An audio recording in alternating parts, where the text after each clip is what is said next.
سلامونه دوستانو، یو ځل بیا ستاسو په خدمت کې د الماني ژبې درې مهمې جملې مې راوړي دي.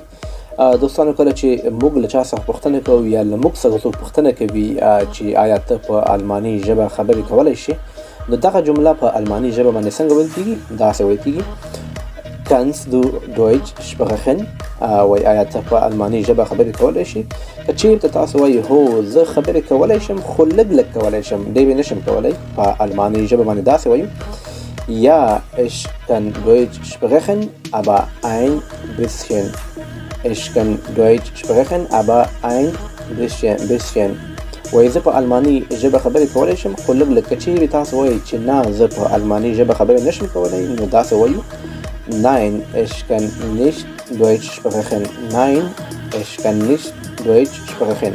تاسو کولی شئ د الماني ژبې روانې خبرې د ما د یوټیوب او ټیک ټاک څخه زده کړئ.